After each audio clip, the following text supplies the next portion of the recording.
Sounds good. All right. So, hello, everybody. Thank you for joining us.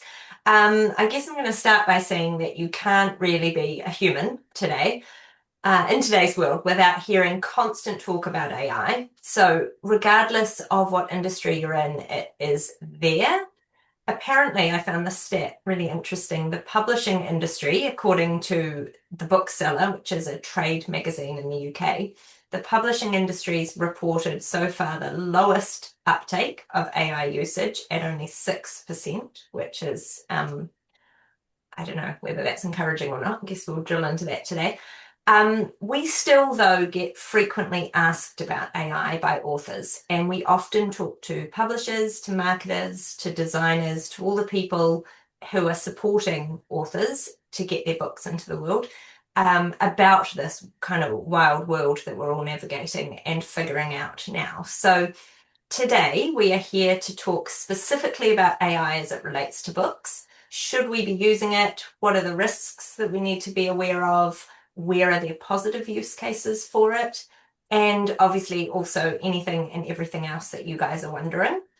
As we go, you're welcome to put comments or notes in the chat, and Karina, who's running our tech today, will collect those, or I might flick to a few of them as they relate to the conversation that we're having. But yeah, basically to start with, thank you all for being here. The ones of you that are live, all of you that might listen to this recording later, and especially to our expert panelists who I'm going to introduce to you now. So we have got from Las Vegas, our friend Bill Sherman, who's the COO of Thought Leadership Leverage and the lead author on their new book, which was just released last week. And you'll see the big poster there with him, which is the Thought Leadership Handbook. So Bill's got his own interesting use case for AI, which we're going to get to shortly, and lots of perspective on this as well. We've also got Ana del Valle, if I got that right, Ana, I hope. I'm new to Ana's work and her world, so I'm especially interested in Ana, your contributions to this conversation. But Ana's the founder of StoryGroove.ai. That's an interactive AI novel development platform. And I'm told it's built in alignment with US copyright guidance and centered on human authorship. So my understanding from that is that it's not a writing tool and that authors still write and edit their own prose. So I'm sure we're going to hear a little bit more about that in Ana's work. And lastly, we've got Verity Craft, our very own intelligent inker, who for most of you doesn't need much introduction, but I will anyway. So Verity and I, along with our team, we help thought leaders and entrepreneurs write, edit, and publish their best books. So those are books that they're not only immensely proud of, but that have a true impact on both the people they've written them for and also on their own businesses. It is fairly safe to say that the group of us here fall in different places on the AI enthusiasm continuum. But I think I know we are all here with curiosity and respect and are looking forward to a lively, challenging and balanced, hopefully, discussion. So I think the one other thing I want to say before I kick into some questions and hear from these guys is that when it comes to AI and books, this isn't a situation where there is one right and one wrong answer. There are many things that can be and are true at the same time. So our purpose for today is not to give you one way that you need to go. It's to help you understand all of the different things that you could consider to make the right call for you and your situation and book writing journey. So what we all do agree on, though, is that AI is having very much a peak hype moment lately. So let's talk about how much of that is shiny tech distraction and where it's actually bringing something better to the world of books and potentially increasing accessibility of this to authors as well. So firstly, can we understand from each of you how you're feeling about AI right now? Kind of situate us in your sort of big picture position. How are you using it or recommending it, and where are you steering clear? Where do you all fall now? Maybe Bill, you start us on that. It's a big question. Thank you, Christina. So I think a couple things. One, we've got a book that just came out last week, and I think two things can be true simultaneously. One, this is a book that AI could not have written, and yet it's also a book that I would have had an incredibly hard time, if not impossible, writing without AI assistance. So, as a grounding, we wound up taking 650 podcast episodes that we'd recorded over 6 years. And we're like, oh, this should turn into a book easily until you start doing the math on that and realize that 650 podcast episodes translates to about 2.6 million words. Where if you're going through that corpus, we would have had to hire research assistants. I would have spent more years going through the transcripts to make sense of it. And so it did not write this book, but I could not have written it out without an assistant. Nice. How about you, Anna? Tell us about where you are on the Hmm. AI thing. So, so just a little bit about my background. I have a creative writing degree. I went to school for creative writing, and I've written multiple books in fiction. I've been working in craft for, over 25 years, but I was working in technology from a nine to five to pay the bills, Mm, right? So I had a 9 to 5 job, and I was a developing software solutions, right? So I have this very unique combination of being, a craft writer and a novelist that understands fiction and also that understands technology and how it works. And when AI made it on the scene, generative AI made it on the scene in November, I think it was like 2023 when ChatGPT was put in everybody's hands, maybe 2022, I think. And yeah, it's going to be 4 years now. I saw that this was like Bill, right? This is an analytical tool. This is not a prose generator. Like that was the least interesting use case. And I think that, where people get hung up is on the one use case, which is generating prose. That's all people ever talk about. That's it. There's like 15 different ways to use AI, like Bill just did, right? Like I do when I built my editors at StoryGroove.ai, right? And none of them require writing prose. And the problem with prose generation is that number one, it's not very good. Number two, everybody gets the same thing. It's software writing. And number three, it's not copyrightable. So it's like people completely like either, are on the bandwagon of writing with AI and want to ignore all those things, right? And or they're just like, oh, I'm not going to even look at AI because they're just focusing on one use case when there's 15. mm. Mhm. Yeah, and I think there's a bit of fear too for those very real things that you've said. We know we don't want samey, but also that copyright side, which I'm sure we'll get to a little bit more, is Yeah. scary for people too. So Mm. they don't really know where the boundaries for that are. And I think even the publishers are still navigating that. So Yeah. we'll dig Yeah. into Here's the that more. boundary. Don't let it write for you. No. Okay, because Mhm. ideas are not copyrightable. So it doesn't matter if it was your idea. Nobody cares. Who executed? Who was the human that executed the human expression of that idea? That is what we get copyright for. Hmm. Okay, we get the copyright for the work of executing the human expression of that idea.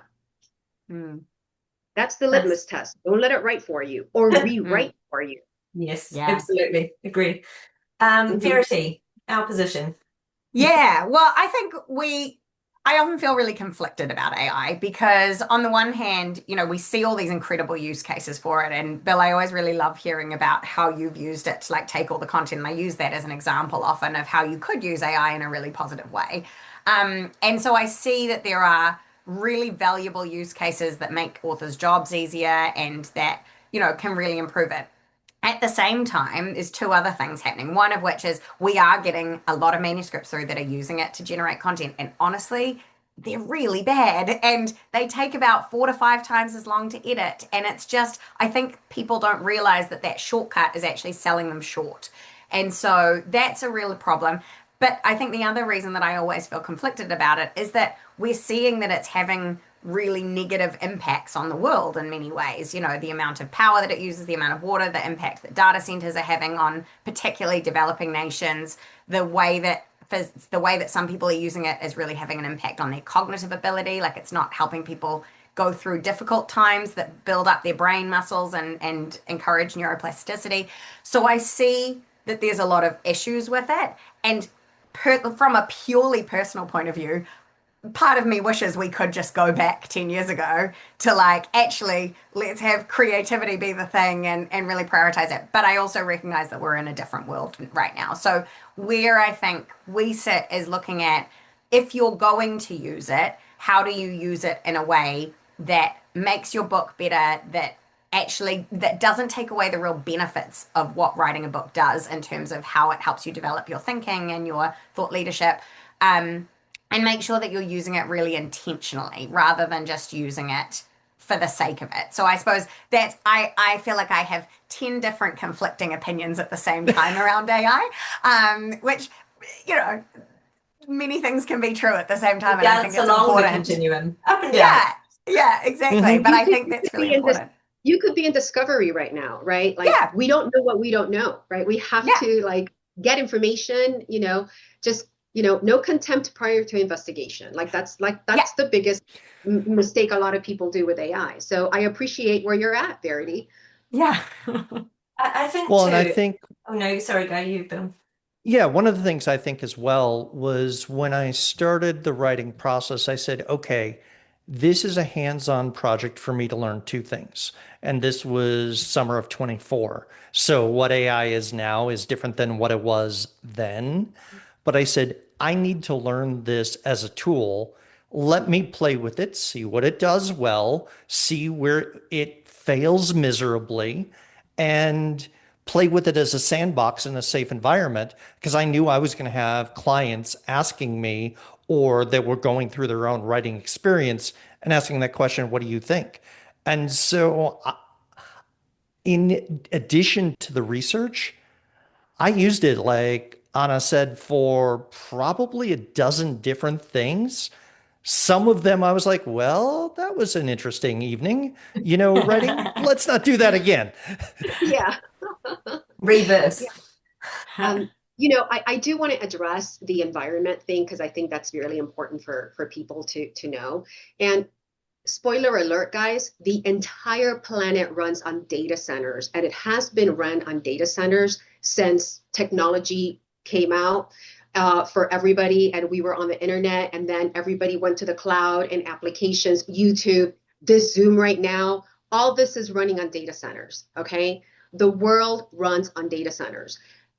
Now, AI is the newest layer of technology that is on top of those data centers, okay? And right now, just like every technology when it comes out, it's very clunky, it's very expensive to run, right? Back in 1960, when the first IBM computer or the 50s came out, that mainframe computer used to take an entire room. And now we walk around with a laptop in our hands, right? So it's the same thing. It's a new technology and it's going to get more efficient. And there's already models that are coming out that the compute power is really starting to become more efficient, right? So, you know, it's not just AI for the data centers. It's all the technology. The planet runs on data centers and compute power. For sure. I think it's just the scale of AI, right? That's the challenge. And as you say, that will probably come down. It's just, and this is, you know, that's off book. So I would really recommend reading the book Empire of AI by Karen Howe, if anybody wants a good read on how it was all kind of built and created. I'm going to pop it in the chat because honestly, I could not put it down. Though, Verity, too, and it came from Karen, that AI isn't just one single thing either. That was one of the biggest things I took from hearing her speak, is actually AI as a, you know, the analogy she used is like transportation. And you have transportation that could be anything from a really cost-effective and efficiently made and not super extractive of resources bicycle, right through to a rocket ship that is just, you know, taking a huge amount of investment and resource and all those things to to create to, whatever end. So that helped me to sort of, cool my cool my jets a little about AI. I want to get next to the positive use cases. I'd love people to write in the chat too how they are using it in ways that they're feeling are working. Maybe not the way that Bill, had a few of his failed experiments where he just, backed away. But has it been really helpful to you? That would be interesting to know, and for you guys to chime into too. But I think I want to add the one thing to our kind of position that you so well articulated, Verity, which is at the end of the day, we want more of the great ideas and great books in the world. So the little conflicting thing for us is, even though it may feel a bit prickly and a little bit threatening and all of those things right now, it can lower the barrier to entry and accessibility, make writing a book more accessible to people if it can be done in a thoughtful and intentional way, is my hope. So, that's what I'm still exploring and learning, like you said. Anna, find out some more before you kind of cast your vote too strongly. So what are we seeing that's working well? Bill, you've talked about aggregating a lot of transcripts. I've also seen decreased turnaround time from some of our ghostwriting clients. There's a guy in particular who he turns his edits around much quicker than others, and turned out what he's using it for is he feeds it in, and then he picks a voice and he gets the AI voice to read him his manuscript like an audiobook as he's editing it. So he'll look through what we've written and given over to him, but he's also able to hear it, while he goes for a walk or a run or a drive or whatever as well, and kind of engage with the words we're putting forward to him in a couple of different ways. What else are we seeing that works well? I can take this one. So for me, and I see a couple of people here on the chat on how using AI, and looks like Jackie's using it for feedback as a critical editor. So I can point to specific use case for the subscribers that use StoryGroove, right? So StoryGroove is a novel coaching development platform, and the value proposition is that you work with 3 AI interactive editors that are going to walk you through the entire life cycle of building a novel. So that's like having 3 editors, right, that you are interacting with while you're actually building and learning craft, right? And what's really great about this, I have so many writers. I have writers that have a body of work. I have brand new writers, and I love this use case. So I have this one writer, right? He is a truck driver, okay, and he has dreams of becoming the next George R. Martin, right? Game of Thrones guy, right? He has all these great novels and books trapped in his head. And when AI came out, he started using Claude to write, chapters for him.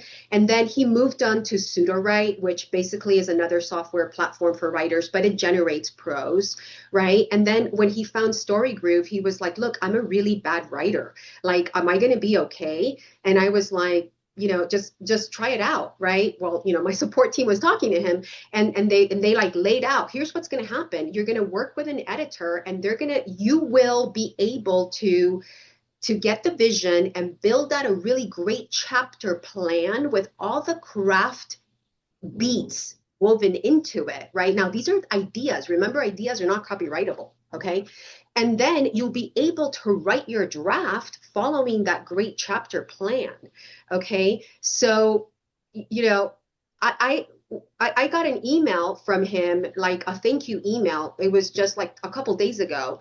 He has now outlined his first 30 chapters for his first book, and he has written his first 3 chapters already in his own voice.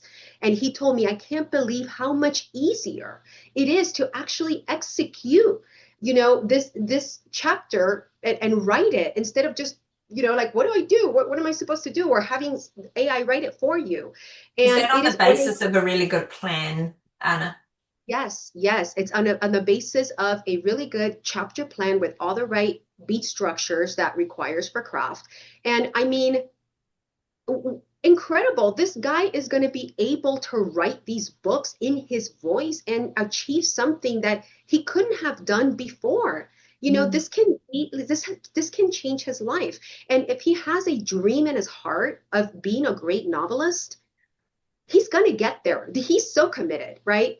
And when I see use cases like this is why I say this is the new golden age of literature, right? We're going to see new voices, people that are underrepresented are going to come out and, they're going to be able to deliver work that they weren't able to before, because if he were to hire an editor to help him do all that, that would have been a $30,000 proposition, for the Mm. entire life cycle of the novel. This truck driver could have never been able to afford that.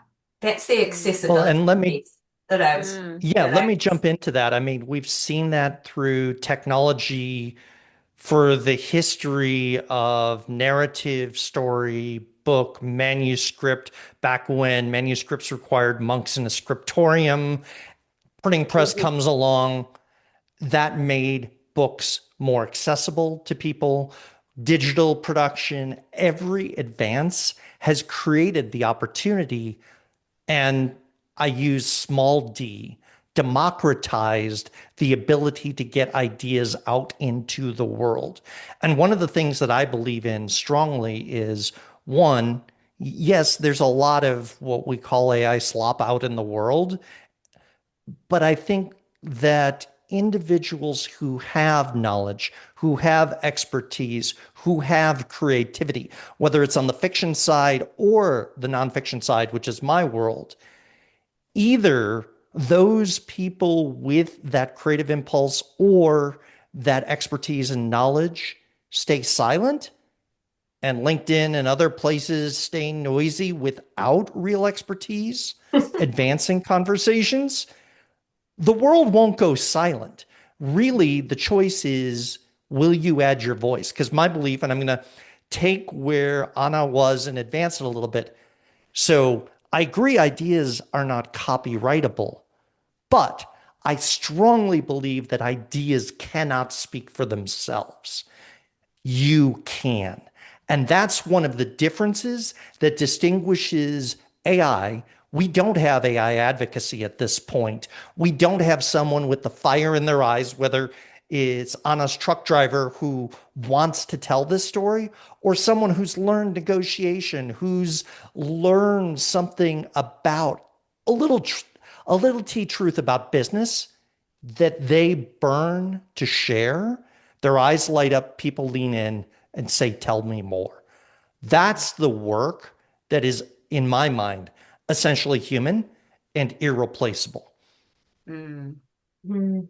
Yeah, I Yeah. kind of agree. I think I really liked, Anna, when we chatted before this call, you were talking about how for fiction it really helps people keep track of everything that's going on in whatever their novel universe is, right? And I Mhm, often mhm. think, one of the ways that one of our team has used it with a ghostwriting client is that client has many, many stories and her brain goes all over the place when she's telling stories.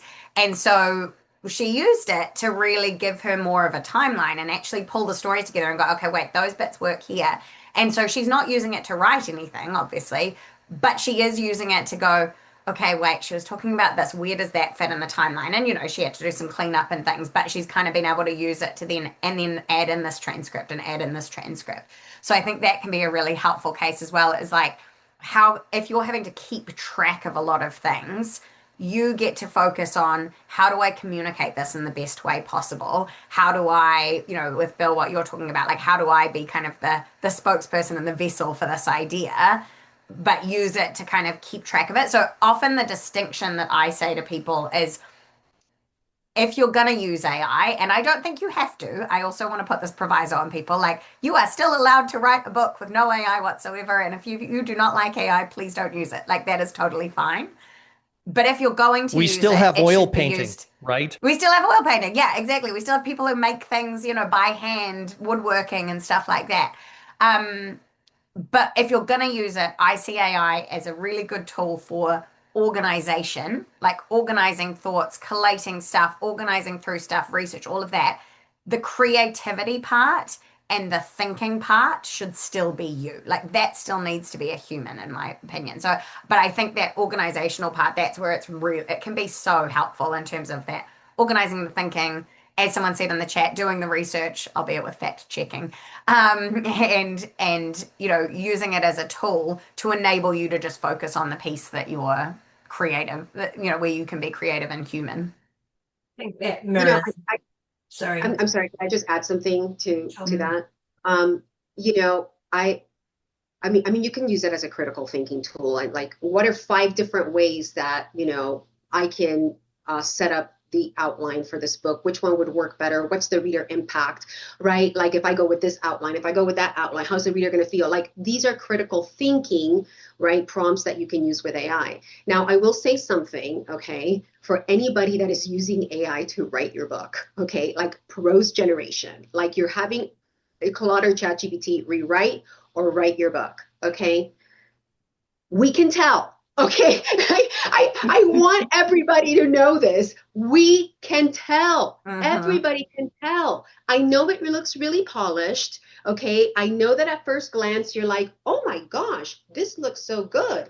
I have a YouTube video that I did on AI Tells, and I have, I run a writers community. So I have writers that try to like sneak in manuscripts that, that I can tell they were edited with AI because you don't get 34 metaphors with personification in the first 3,000 words. If you're human, you don't think that way, right? And people think that it sounds so good, and it's like, no, everybody's getting the same thing, and it's really obvious. So for nonfiction, it's the same thing. When we go to LinkedIn and I read posts that were written nonfiction, right? Oh my God.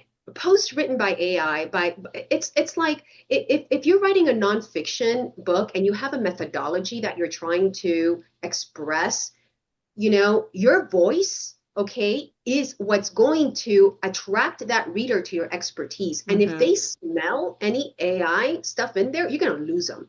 Okay. So I just want to put that out there. I was going to wrap up a few more of what the use cases in the comments were, but actually you've given me the perfect, which are around kind of most people, thinking partner, research assistant, that sort of role. But actually, Anna, you've given me the perfect segue for what are the drawbacks or the risks? Because we know it can do a lot of things. And frankly, it can write too. Like it can. It's not good, but it can. It can generate prose. That's different than writing. Yeah, it's not a thinking or feeling thing. It is a thing that is processing and identifying patterns. So it's not, to me, it can't be a substitute for our human brains. But what are the drawbacks or the risks as you guys are seeing them? I think if I can kick off like Go ahead. what Anna said, I think one of the biggest ones is when you are putting something out there, as a book or just other content in general, you are building a relationship with whoever is engaging with that, right? With your reader, with whoever's engaging with it, whether it's fiction or nonfiction.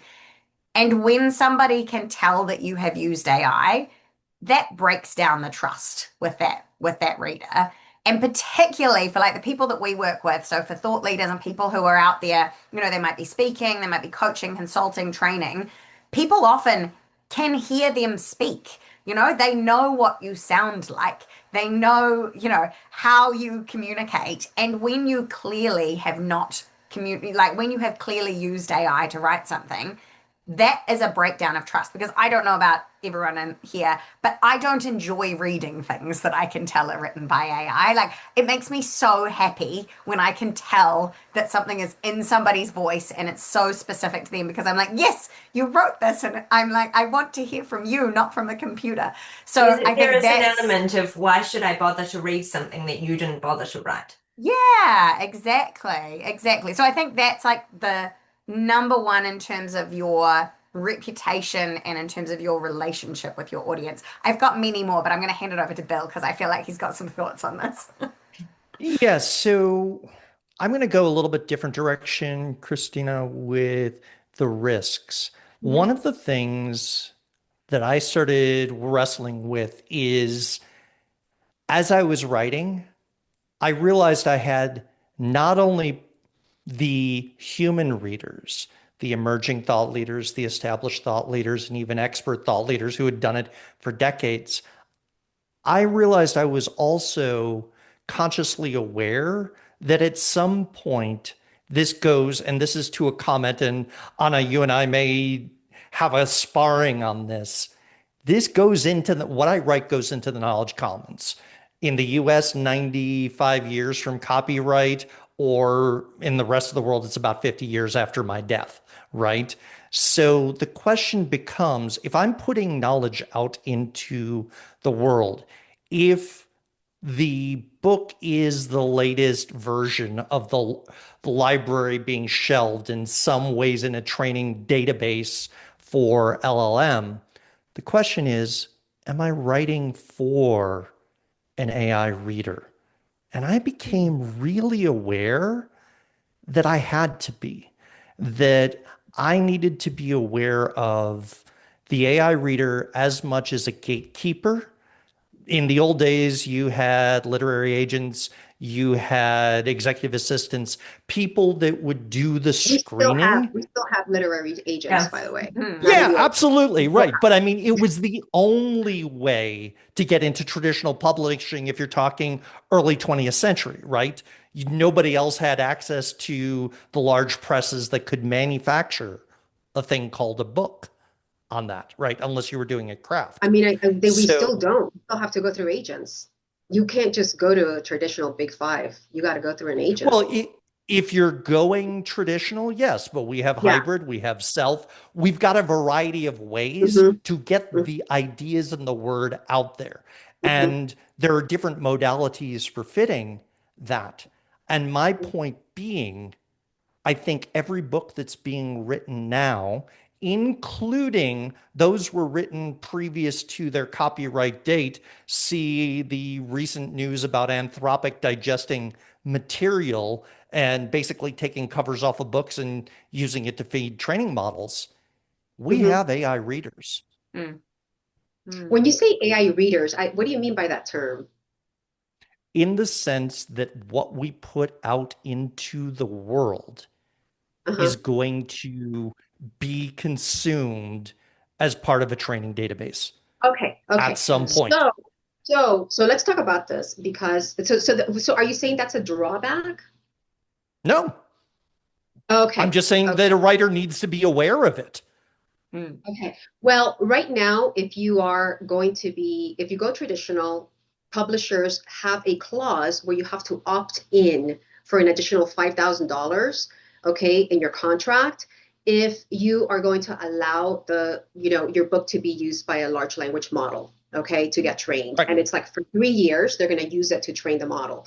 I would take that deal any time, okay? Why am I going to take that deal? And I'm going to answer a question here on the drawback. Somebody wrote, whatever you put into a public LLM is potentially going to be made public. Okay, so, and Bill, you're pretty savvy on the tech too. So, large language models, first of all, if you're using Claude or ChatGPT, you could just turn off in data settings. Don't use my interactions to train the model. Done. Okay, they're not going to use your interactions to train the model. If you leave that off and they use your interactions to train the model, they're using the human interaction on how humans behave and how they ask questions and how they interact, right? That's what they're using to train the model.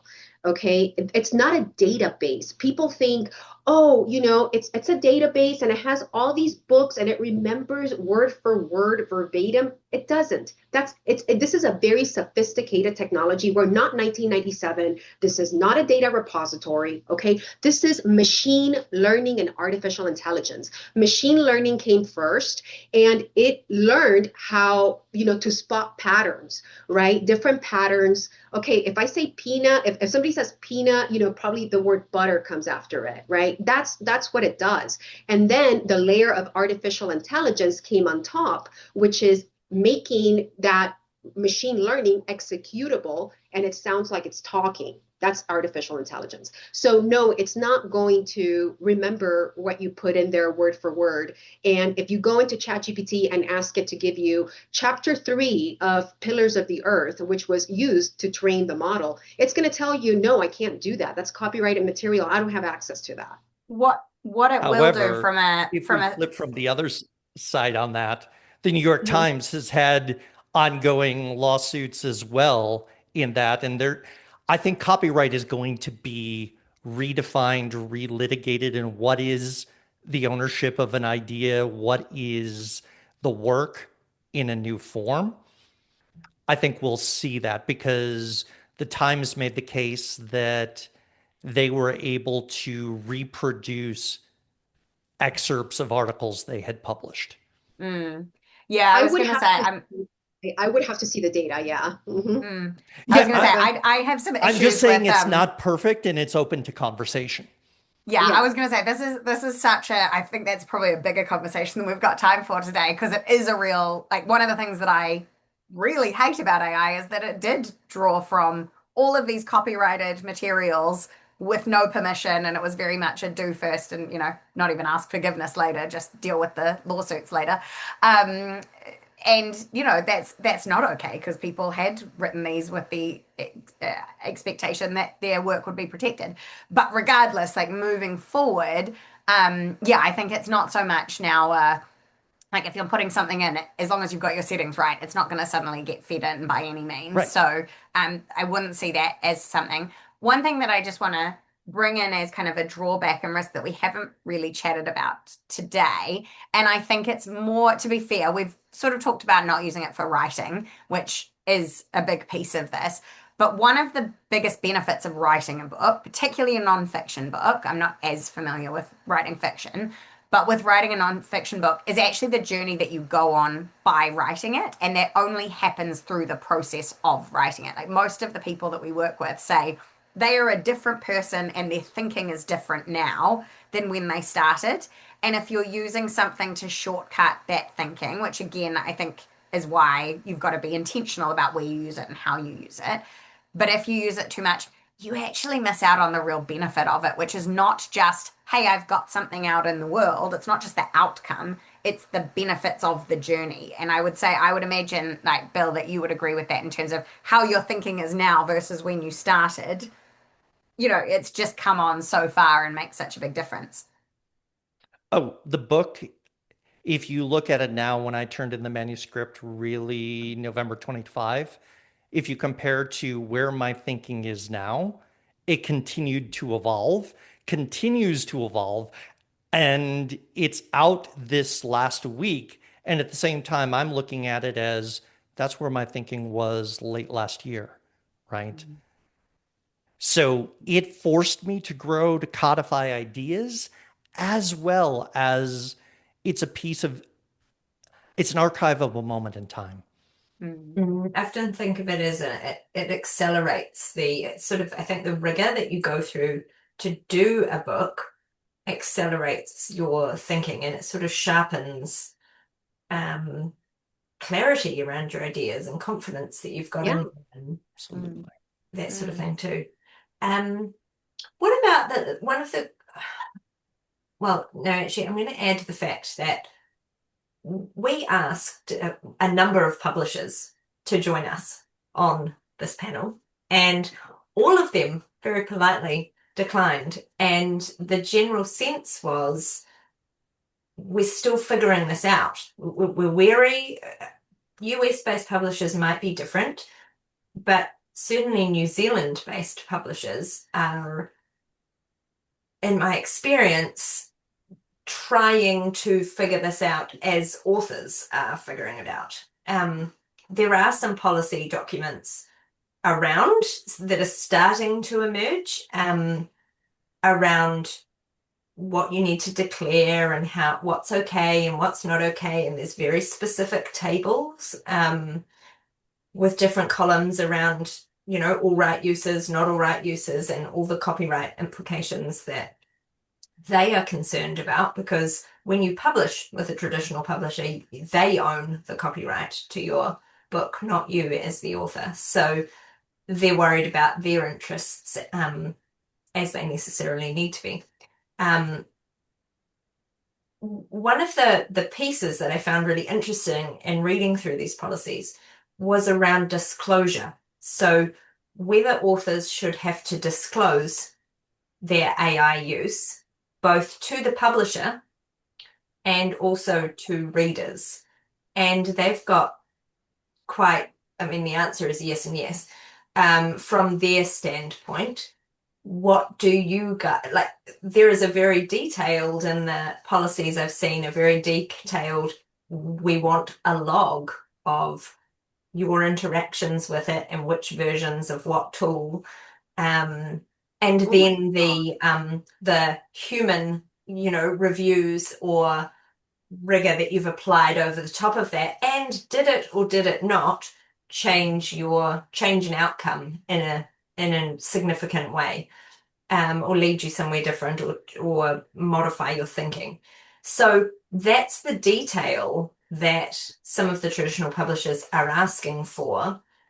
That's nowhere near the detail that they require readers to have. But what is the thought or the feeling, I guess, on both as authors, but also as readers? How do we feel about the disclosing of the use of AI?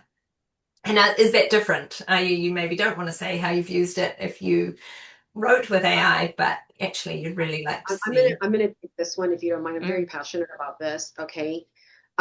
Look, it's the wild, wild west right now. And there's a lot of people that don't understand AI, including agents, including publishers, including the Authors Guild, including the Authors Guild in the US, which is an organization that's over 100 years old that protects writers. They just updated their guidance on their website in May of 2026. So when my writers tell me, do I need to disclose to an agent that I use an AI tool like StoryGroove? No. Why? Because they're writing the book. StoryGroove is helping you organize your ideas. Okay, it's never writing for you. It's never rewriting for you. It is an organizational tool. Are you going to tell the writer? Are you going to tell the agent that you also used Word, or that you used Grammarly, or that you used it becomes use Google search? Yeah, Google search. It becomes crazy. Right? What about though, Anna? Like, you've got a very, I believe, or my interpretation of what you are talking about with your tool is, it is thoughtful and it is guardrailed and it is, but that is not how most people are interacting with AI. So, without the guardrails that your tool contains, would you answer that question differently? If you use, be responsible, okay? If you used AI to generate, or for nonfiction, let's take a nonfiction example, okay? If you use AI to generate your book chapters based on your idea and your prompting and your direction,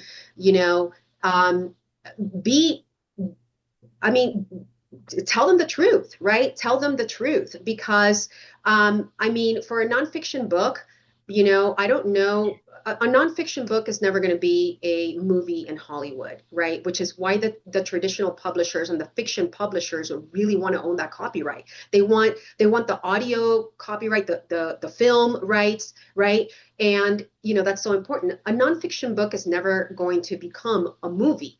But here's where it gets dangerous if you use AI and you don't disclose it for a nonfiction book, okay?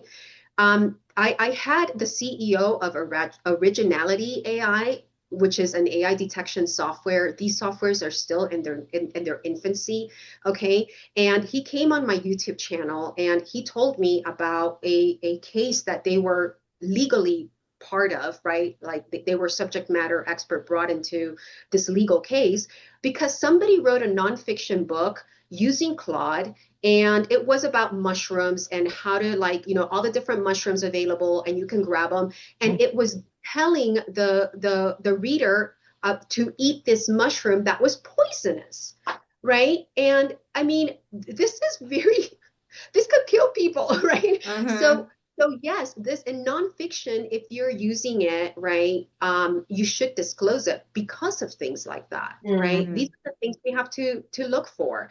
Again, I am not a fan of writing or rewriting, letting AI write for you for a variety of other reasons, right? You can use it to write the best book you've ever written, either fiction or nonfiction, with a variety of different use cases, never letting it write for you. Mm. So if I build on what Anna said, I think if you use it as a research tool, for example, it is entirely possible for hallucination that's not checked for Mm-hmm. nonfiction to slip in.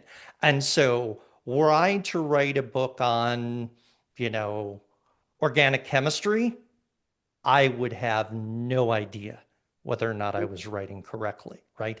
I could not be able to check the claims, verify them, but people would still want to hold me accountable for those Definitely. things, right? Mm. In terms of thought leadership, I'm in my lane. I can look and go, wait a minute, that makes no sense. Let me double check that. No, thank you very much, Claude. Onwards, right? And I Mm. think that's one of the things that we have to look at is not only who are you as a writer, but what is the subject you are writing on? Mm. Because the danger is when you go out of your lane, you have no idea what is true and what is false. Yeah, I think coming back to the disclosure and whether we should disclose, I do agree that I think it depends on how you use it. If you are using it for any of your writing, in my opinion, it should be disclosed. Like I would love even, that's books in particular, but I would love if like social media posts had a little AI generated thing, the way that they have to have when it's like promo content or ad content or something. Because I'm like, In a actually, magazine, you have to have advertorial or yeah, paid content. yeah. Exactly. So in my mind, I would love that. But I think particularly for books, it has to be disclosed for a number of reasons. One is, again, I think people, I personally have no interest in dedicating my time to something that somebody hasn't made the effort to write themselves. So I want to know, and like maybe that's a drawback for you, but actually if that's a drawback for you, then don't use AI. Like, if you're not willing to take that risk, then don't bloody use AI to write your book. And I think we're So, all in agreement Verity, on don't use AI to write your book, right? no, but let me ask you a question, Verity. At Mm, what point do you disclose? So, if you look in our book, there is mhm, no disclosure on AI.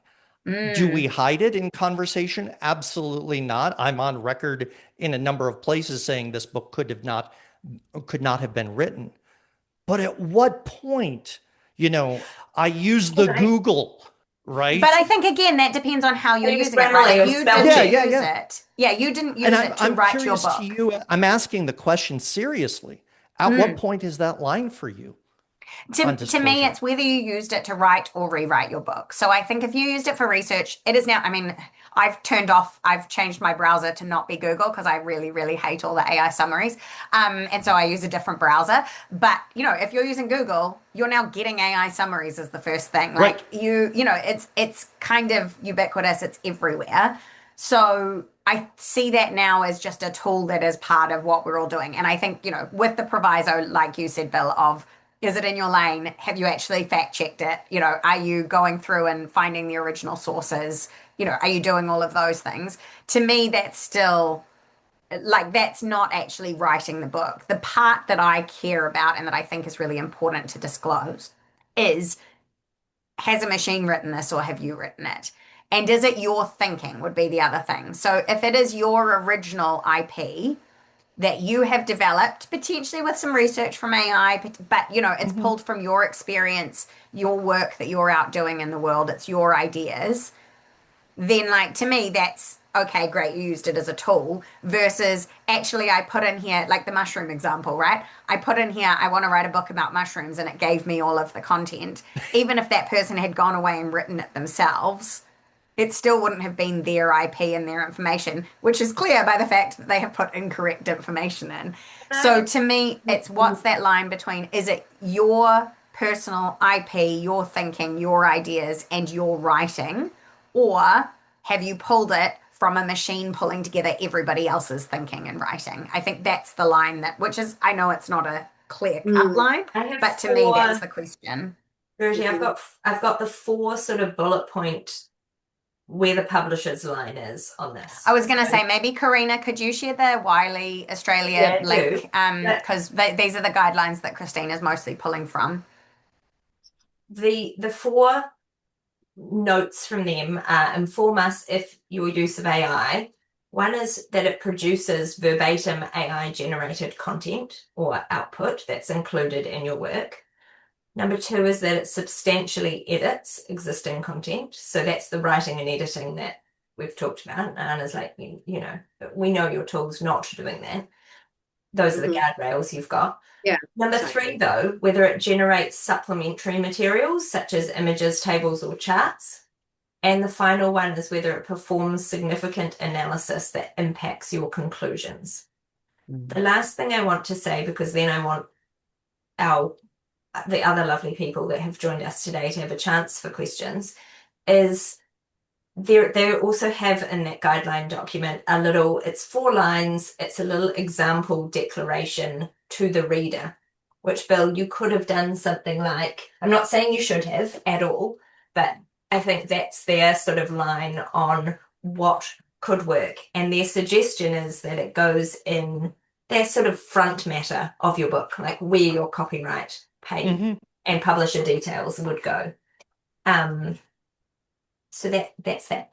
Does anyone have, I know we've had a few questions and there's lots of comments going on as we go, but any other questions that you want to ask any of us? Well, you've got us here. You can just come off, you don't have to write it in the chat for me. You can also just come off mute and I had a question. So we were talking about sort of like the disclosing of how you've used AI. And if you were, I guess, working or pitching your book, how upfront would you be about that?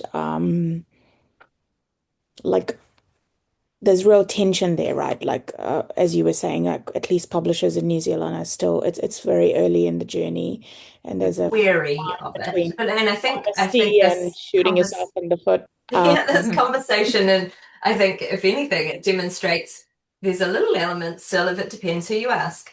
Mhm.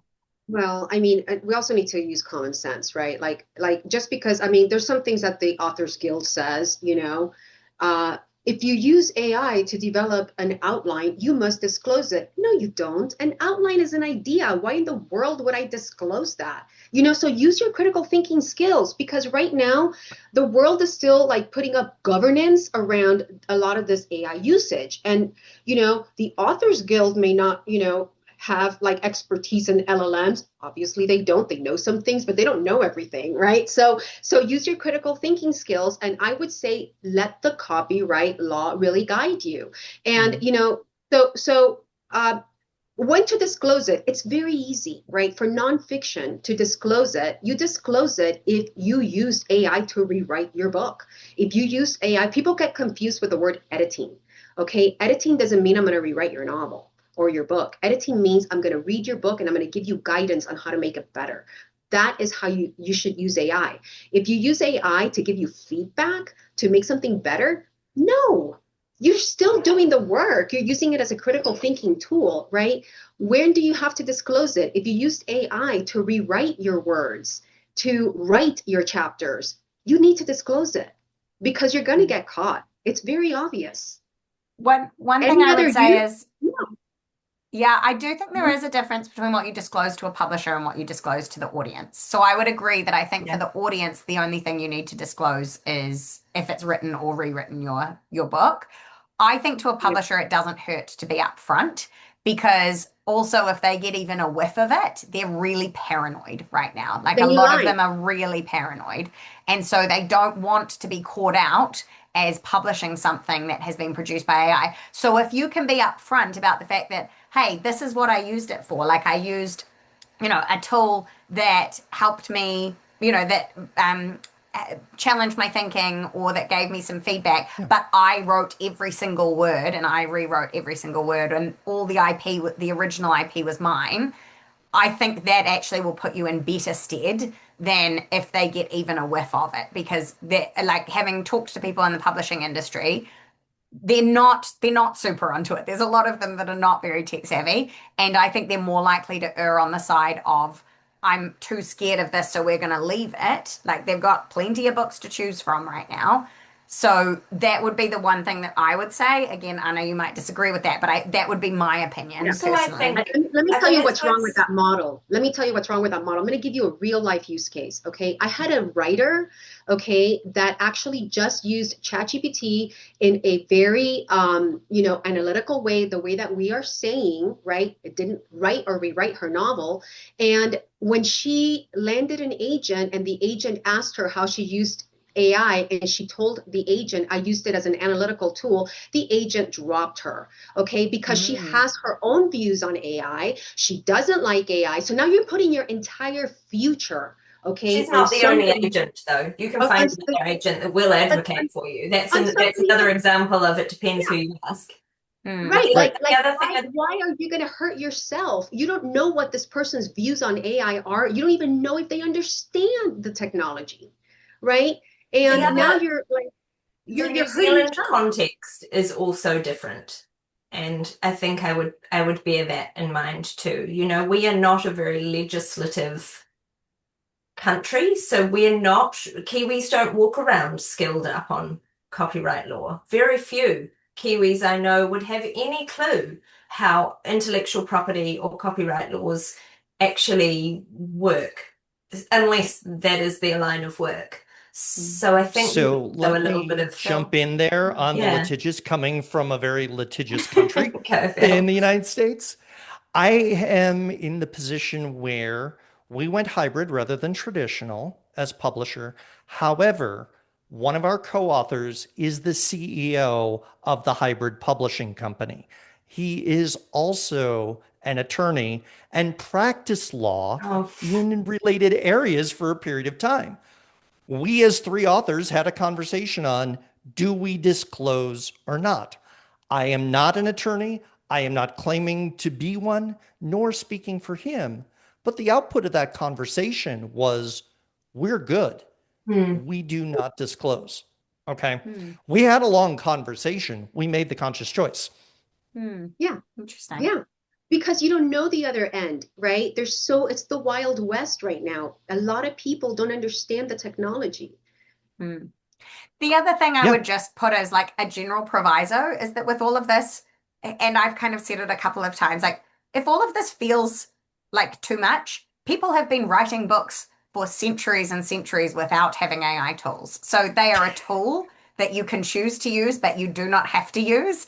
And likewise, in our experience, we find yes, you can use AI as a challenger and an editor and a thinker and challenging the thinking.